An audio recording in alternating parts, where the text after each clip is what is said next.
యోహాను వ్రాసిన ప్రకటన గ్రంథము 14వ అధ్యాయము. మరియు నేను చూడగా, ఇదిగో, ఆ గొర్రెపిల్ల సీయోను పర్వతము మీద నిలువబడి ఉండెను. ఆయన నామమును ఆయన తండ్రి నామమును నొసల్లయందు లిఖింపబడి ఉన్న 144,000 మంది ఆయనతో కూడా ఉండిరి. మరియు విస్తారమైన జలముల ధ్వనితోనూ గొప్ప ఉరుము ధ్వనితోనూ సమానమైన ఒక శబ్దము పరలోకంలో నుండి రాగా వింటిని. నేను వినిన ఆ శబ్దము వీణెలు వాయించుచున్న వైనికుల నాదమును పోలినది. వారు సింహాసనం ఎదుటను ఆ 4 జీవుల ఎదుటను పెద్దల ఎదుటను ఒక క్రొత్త కీర్తన పాడుచున్నారు.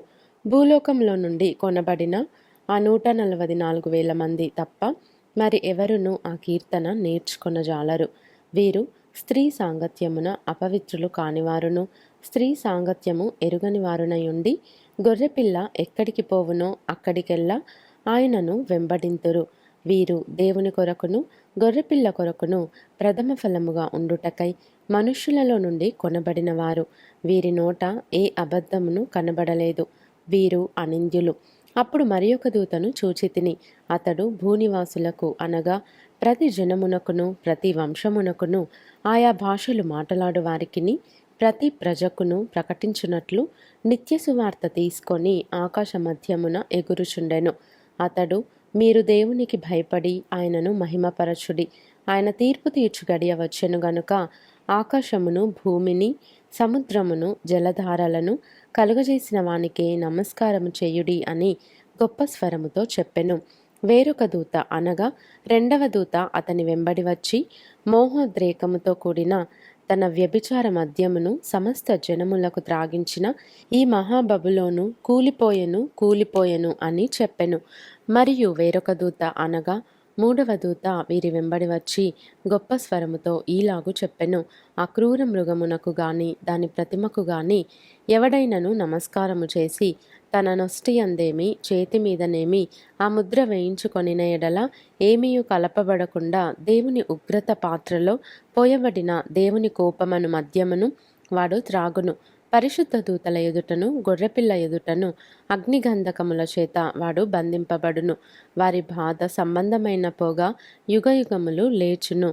ఆ క్రూర మృగమునకు గాని దాని ప్రతిమకు గాని నమస్కారము చేయువారును దాని పేరుగల ముద్ర ఎవడైనను వేయించుకొనిన ఎడల వాడును రాత్రింబగళ్ళు నెమ్మది లేని వారై ఉందురు. దేవుని ఆజ్ఞలను యేసును గూర్చిన విశ్వాసమును గైకొనుచున్న పరిశుద్ధుల ఓర్పు ఇందులో కనబడును. అంతటా ఇప్పటి నుండి ప్రభువునందు మృతినందు మృతులు ధన్యులని వ్రాయుమని పరలోకము నుండి ఒక స్వరము చెప్పగా వింటిని. నిజమే, వారు తమ ప్రయాసములు మాని విశ్రాంతి పొందుదురు. వారి క్రియలు వారి వెంట పోవునని ఆత్మ చెప్పుచున్నాడు. మరియు నేను చూడగా, ఇదిగో, తెల్లని మేఘము కనబడెను. మనుష్య కుమారుని పోలిన ఒకడు ఆ మేఘము మీద ఆసీనుడై ఉండెను. ఆయన శిరస్సు మీద సువర్ణ కిరీటమును చేతిలో వాడిగల కొడవలియు ఉండెను. అప్పుడు మరి ఒక దూత దేవాలయంలో నుండి వెడలి వచ్చి, భూమి పైరు పండియున్నది, కోతకాలము వచ్చినది, నీ కొడవలి పెట్టి కోయుమని గొప్ప స్వరముతో ఆ మేఘము మీద ఆసీనుడయున్న వానితో చెప్పెను. మేఘము మీద ఆసీనుడయున్నవాడు తన కొడవలి భూమి మీద వేయగా భూమి పైరు కోయబడెను. ఇంకొక దూత పరలోకమునందున్న ఆలయములో నుండి వెడలి వచ్చెను. ఇతని యొద్దను వాడిగల కొడవలి ఉండెను.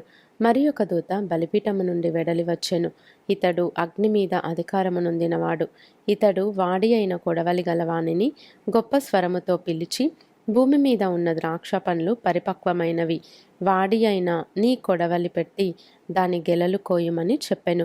కాగా ఆ దూత తన కొడవలి భూమి మీద వేసి భూమి మీదనున్న ద్రాక్ష పండ్లను కోసి దేవుని కోపమను ద్రాక్షల పెద్ద తొట్టిలో వేసెను.